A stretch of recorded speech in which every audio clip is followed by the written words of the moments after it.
ਸਾਡੇ ਮੁਲਕ ਦੇ ਵਿੱਚ ਇਨਸਾਫ ਦਾ ਇਹ ਮਿਆਰ ਹੈ ਕਿ ਪਿਛਲੇ ਦਿਨਾਂ ਮਰੀ ਦੀ ਛਿੰਗਾ ਗਲੀ ਦੇ ਵਿੱਚ ਇੱਕ 100 ਸਾਲਾ ਪੁਰਾਣਾ ਸਕੂਲ ਹੈ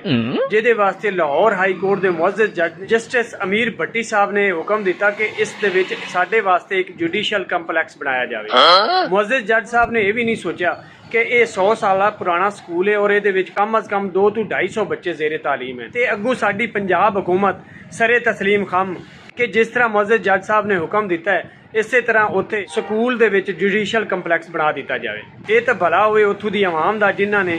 ਸੋਸ਼ਲ ਮੀਡੀਆ ਤੇ ਆਵਾਜ਼ ਉਠਾਈ ਤੇ ਪੰਜਾਬ ਹੁਕੂਮਤ ਨੂੰ ਆਪਣੀ ਗਲਤੀ ਤਸਲੀਮ ਕਰਨੀ ਪਈ ਔਰ ਇਹ ਫੈਸਲਾ ਵਾਪਸ ਲੈਣਾ ਪਿਆ। ਸਾਡੇ ਮੁਲਕ ਦੀ ਅਦਾਲਤਾਂ ਨੇ ਜਿਵੇਂ ਦੇ ਫੈਸਲੇ ਦੇ ਦੇਣ ਸਾਨੂੰ ਮੰਨਣੇ ਪੈਂਦੇ ਨੇ। ਜਿਵੇਂ ਨਾ ਇੱਕ ਬੰਦੇ ਦਾ ਕੁੱਤਾ ਮਰਿਆ ਤੇ ਉਹ ਕਬਰਿਸਤਾਨ ਦੇ ਵਿੱਚ ਦਫਨ ਕਰ ਗਿਆ, ਬਾਕੀ ਲੋਕਾਂ ਨੇ ਵੇਖਿਆ ਤੇ ਉਹਨਾਂ ਨੇ ਫੌਰਨ ਉਹਨੂੰ ਕਿਹਾ ਕਿ ਭਾਈ ਇਹ ਤੂੰ ਕੀ ਕੀਤਾ, ਮੁਸਲਮਾਨਾਂ ਦੇ ਕਬਰਿਸਤਾਨ ਦੇ ਵਿੱਚ ਕੁੱਤਾ ਦਫਨ ਕਰ ਦਿੱਤਾ। ਜੱਜ ਨੇ ਉਹਦੇ ਉੱਤੇ ਨਾ ਮੁਕੱਦਮਾ ਦਾਇਰ ਕਰ ਦਿੱਤਾ ਕਿ ਤੂੰ ਮੁਸਲਮਾਨਾਂ ਦੇ ਕਬਰਿਸਤਾਨ ਦੇ ਵਿੱਚ ਕੁੱਤਾ ਕਿਉਂ ਦਫਨ ਕੀਤਾ ਤੇ ਅੱਗੋਂ ਮੁਲਜ਼ਮ ਨੇ ਜੱਜ ਨੂੰ ਕਿਹਾ ਕਿ ਜੱਜ ਸਾਹਿਬ ਮੇਰੇ ਕੁੱਤੇ ਦੀ ਵਸੀਅਤ ਸੀ ਕਿ ਮੈਨੂੰ ਨਾ ਕਬਰਿਸਤਾਨ ਇਹ ਦਫਨ ਕਰਨਾ ਤੇ ਜੱਜ ਨੇ ਕਿਹਾ ਤੂੰ ਪਾਗਲ ਹੋ ਗਿਆ, ਮੁਸਲਮਾਨਾਂ ਦੇ ਕਬਰਿਸਤਾਨ ਦੇ ਵਿੱਚ ਤੂੰ ਕੁੱਤਾ ਦਫਨ ਕਰ ਰਿਹਾ। ਤੇ ਮੁਲਜ਼ਮ ਨਾ ਜੱਜ ਸਾਹਿਬ ਦੇ ਥੋੜਾ ਜਿਹਾ ਨੇੜੇ ਹੋ ਕੇ ਕਹਿੰਦਾ ਕਿ ਜੱਜ ਸਾਹਿਬ ਮੇਰੇ ਕੁੱਤੇ ਨੇ ਵਸੀਅਤ ਕੀਤੀ ਸੀ ਕਿ ਜੱਜ ਸਾਹਿਬ ਨੂੰ 1000 ਅਸ਼ਰਫੀਆਂ ਵੀ ਦੇਣੀਆਂ ਨੇ ਤੇ ਮੈਨੂੰ ਨਾ ਕਬਰਿਸਤਾਨ ਇਹ ਦਫਨ ਕਰਨਾ ਤੇ ਫਿਰ ਜੱਜ ਸਾਹਿਬ ਨੇ ਫੌਰਨ ਆਪਣਾ ਫੈਸਲਾ ਬਦਲ ਲਿਆ।